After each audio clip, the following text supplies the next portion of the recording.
Hello everyone, मेरा नाम मोहम्मद मुशर्रफ है और आज हम Next.js में CSS मॉड्यूल्स के बारे में बात करेंगे।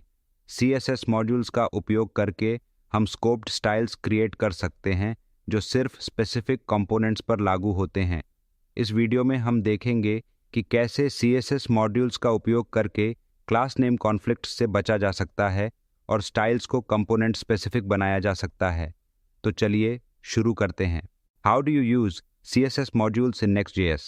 CSS modules in Next.js allow you to write CSS that's scoped to a specific component. Each class name is locally scoped, meaning it won't clash with other styles in your application. CSS modules आपको specific components के लिए scoped CSS लिखने की सुविधा देते हैं। हर class name locally scoped होती है, जिसका मतलब है कि ये styles आपके application के अन्य styles के साथ clash नहीं करेंगे। यह बड़े एप्लीकेशंस के लिए खास तौर पर यूज़फुल है। चलिए अब इसे एक एग्जाम्पल के जरिए समझते हैं। सबसे पहले हम एक CSS मॉड्यूल फाइल बनाएंगे जो स्पेसिफिकली बटन कंपोनेंट के लिए होगी। हम src डायरेक्टरी के अंदर स्टाइल नाम का एक फोल्डर बनाएंगे। इसके अंदर हम button.module.css नाम से एक CSS मॉड्यूल फाइल क्रिएट करेंगे। चलिए इसे स्टेप बाय स्टेप करते हैं। इस CSS मॉड्यूल फाइल में हम प्राइमरी और सेकेंडरी बटन्स के लिए स्टाइल्स डिफाइन करेंगे। CSS मॉड्यूल का फ़ायदा यह है कि हर क्लास लोकली स्कोप्ड होगी, जिसका मतलब है कि यह स्टाइल्स सिर्फ इसी कंपोनेंट के अंदर काम करेंगे। इस कोड में हमने प्राइमरी और सेकेंडरी बटन्स के लिए दो अलग अलग स्टाइल्स डिफाइन की हैं। डॉट बटन क्लास, ये प्राइमरी बटन के लिए स्टाइल है जिसमें बैकग्राउंड कलर ब्लू है और टेक्स्ट वाइट है। साथ ही बटन को राउंडेड लुक देने के लिए बॉर्डर रेडियस भी ऐड किया गया है। डॉट बटन सेकेंडरी क्लास, यह सेकेंडरी बटन के लिए स्टाइल है जहां बैकग्राउंड कलर वाइट है और टेक्स्ट ब्लू। इस बटन पर एक सॉलिड ब्लू बॉर्डर भी है।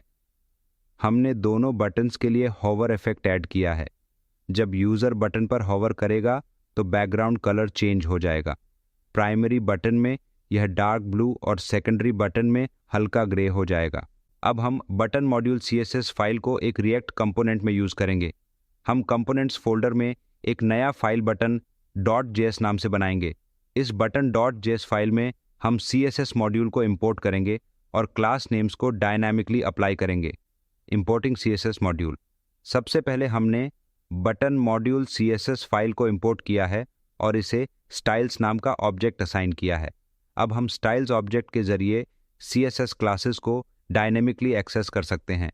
डायनेमिक क्लास असाइनमेंट, हमने बटन एलिमेंट के अंदर क्लास नेम एट्रीब्यूट का यूज़ किया है। अगर सेकेंडरी प्रॉप ट्रू है तो बटन को styles dot button secondary class assign होगी और अगर फॉल्स है तो styles dot button class assign होगी। बटन कंपोनेंट के अंदर चिल्ड्रन प्रॉप का उपयोग किया गया है जो बटन के अंदर डायनामिक कंटेंट डिस्प्ले करने में मदद करता है। अब हम बटन कंपोनेंट को एक पेज में यूज़ करेंगे। इसके लिए हम src पेजेस डायरेक्टरी में CSS modules.js नाम का एक नया पेज क्रिएट करेंगे। इस पेज में हम प्राइमरी और सेकेंडरी दोनों बटन्स को रेंडर करेंगे। सबसे पहले हमने बटन कंपोनेंट को इंपोर्ट किया है जो हमने पहले क्रिएट किया था। हमने दो बटन्स रेंडर किए हैं, एक प्राइमरी और एक सेकेंडरी। सेकेंडरी प्रॉप ट्रू होने पर सेकेंडरी बटन की स्टाइलिंग अप्लाई होगी। बटन के अंदर डायनामिक कंटेंट डिस्प्ले करने के लिए चिल्ड्रन प्रॉप का यूज़ किया गया है जो बटन के टेक्स्ट को कस्टमाइज करता है। अब जब आप local host 3000 CSS modules URL पर जाएंगे तो आपको दो बटन्स दिखाई देंगे, एक प्राइमरी और एक सेकेंडरी बटन। इस एग्जाम्पल में हमने देखा कि CSS मॉड्यूल्स का यूज़ करके कैसे स्कोप्ड स्टाइल्स अप्लाई किए जाते हैं। CSS मॉड्यूल्स का फ़ायदा यह है कि स्टाइल्स आपके पूरे एप्लीकेशन में अन्य स्टाइल्स के साथ कॉन्फ्लिक्ट नहीं करते हैं।